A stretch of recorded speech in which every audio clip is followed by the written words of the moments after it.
Hey guys, Boston fan back. I'm going to update you with some recent TTM returns. I have 5 returns to share this week, or this video, I should say. And we'll just jump right into it. The first one came back 4 of 4, 13 days with a $4 fee. And it is wrapped in my part of my letter. Mr. Gerry Arrigo. I don't have a lot of notes on him. He is $1 per card, so I sent $4. He signed a 69 Topps card, which turned out really nice. Not a high number. His 70 Topps card. And then I had 2 TCMA cards. One of him on the Twins, another on the Reds. The 69 Topps looks really nice. I like that. Is that Wrigley Field in the background? I like that about cards. Just looking at like what's in the background and whatnot. I picked these up. And then he instituted a fee, and I was like, oh, I'm not going to pay a fee, but I've since loosened on paying fees. So he's $1 per card. And the notes I have on him is that in his career, he threw 2 one-hitters, and his best season was 1968 when he had 12 wins, a 3.33 ERA, and threw 5 complete games. So thank you, Mr. Arrigo, for that return. Really nice to get you back and finally get those cards signed after years of sitting in my box. Next one came back, care of the Mets. 3 of 4 in 13 days, no fee. And that is Mr. Wayne Kirby. I've been waiting to get him since I created my TTM organization back in 2015. I went through all my boxes, commons, made an alphabetized 2 5,000 count boxes. And he had just been signing, and I remember him from the Indians teams, and I was like, all right, I'll send to him. And then he stopped, and he's been inconsistent since. Well, I saw that he was signing care of the Mets, so I sent it out a couple weeks ago. And they came back, he signed this, I believe it's 94 Leaf.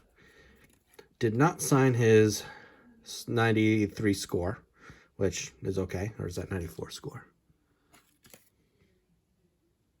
94 score. He did sign his rated rookie, 93 Donruss, which is pretty cool. And a 94 triple play card. So we'll take the 94 score, put that back in our box. So I got 3 autographs from him. I remember him best as the Indians. He played 8 years in the major leagues with the Cleveland, with the Angels, and the Mets.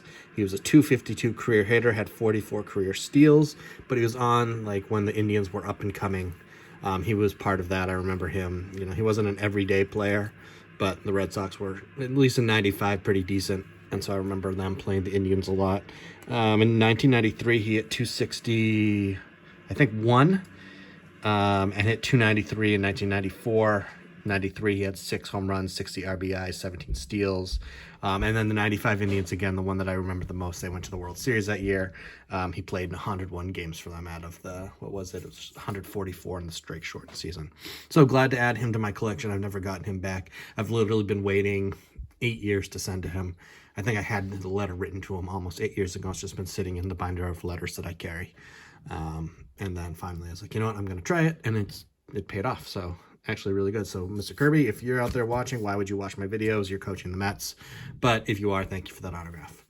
Next one back, 1 of 1, 6 days, no fee. And it is Basketball Hall of Famer Cliff Hagan. I sent him 3 index cards. I didn't have any cards of his. So he signed one of the index cards and signed the other 2. I'm perfectly fine with that. Always glad to add this Hall of Famer. I've gotten him before, and he actually might also be, I sent to him 2 years ago, so he might be in my archive box that I just never opened.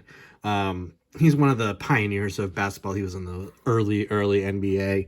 He played 10 years, 56 to 66 with the St. Louis Hawks. He was drafted by my hometown Celtics, but he was traded for the draft rights of some guy named Bill Russell.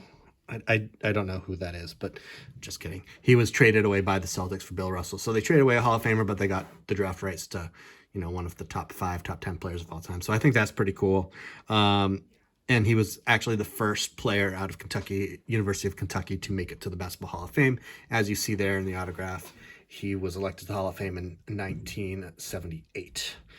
He's a great signer through the mail. He has been for years and years. I first sent to him when I read Bill Simmons. Bill Simmons wrote a huge book about basketball history, and I think ranked the top 100 players for him. And he was in there, and I was like, oh man, he signs. That's awesome. So I sent that. Next one up, 2 of 2, 60 days, no fee. So I sent this back in April. And it is Mr. Wayne Garrett, who signed kind of a beat-up 77. I had 2 beat-up cards of him sitting around. But an autograph's an autograph, and a signed card is a signed card. And also this beat-up 74 Topps card. Mr. Garrett played 10 years in the major leagues, 1,092 games, hit a career 232, 61 home runs, 340 RBIs. He was on the Mets, Expos, Cardinals. Of those Mets, he was on the 1962 Miracle Mets, so another Miracle Met added here. In the NLCS, he batted 385 with 3 RBIs. He had a go-ahead home run, but I didn't know what game that was. So in one of the games, he had a go-ahead home run. He also hit 2 home runs in the 1973 World Series. I think they were like in his first 2 at-bats or 2 consecutive at-bats, something about that in the 73 World Series.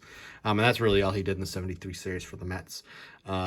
60 days again, glad to add him to my collection. I've sent to him before, but it's been a while, and those have just been sitting in a random pile, and it's like, oh, Wayne Garrett, 69 Matt, I might as well send to him. And last but certainly not least is one of our true TTM Hall of Famers, Mr. Johnny Grubb. He signed 5 of 5 for me, so he signed an 82 Topps, 81 Donruss, I'm sure I didn't have that, 83 Donruss, I like that action shot, a 83 Fleer, I didn't have that, but it's just such a random picture that I wanted to send that out. That's pretty cool. And then I found this in a 10-cent box at a card show. I wanted to send this out. I already have this, but this one's in much better condition than the one I have. It is a 1974 Johnny Grubb error card, Washington National League.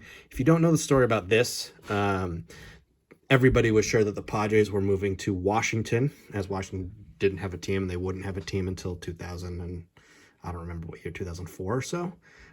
Correct me in the comments on what year the Expos moved. But everyone was sure that San Diego was getting sold and moved to Washington. So sure that Topps wanted to get ahead of the game. They wanted to be as updated as possible on the cards. So they printed some as Washington. The team hadn't been named yet, so that's why you get the National League down there. But, of course, that deal fell through. The uniforms were designed. I can't remember what player it is, but he actually there's pictures out there of him posed in the Washington uniform. So a bunch of players in the 74 set got these Washington variation cards, but the sale fell through. They ended up not moving, and then all these cards were corrected, making this kind of the A variation. Most notable of those is Willie McCovey, who has a Washington variation. Also notable is that Dave Winfield, whose rookie card appears in the 74 set, did not have a Washington variation to it. So, I can imagine. I remember Beckett one year did an article of cards that could have been, and the Winfield Washington variation was one of them. Don't know why he was left out of that, but be it as it may, he didn't have it. Padres stayed in San Diego where they are today, but you get these cool 74 National League Washington cards, which I love. I have several of them signed. Johnny Grubb himself played 16 seasons in the big leagues. Padres were only one of his teams.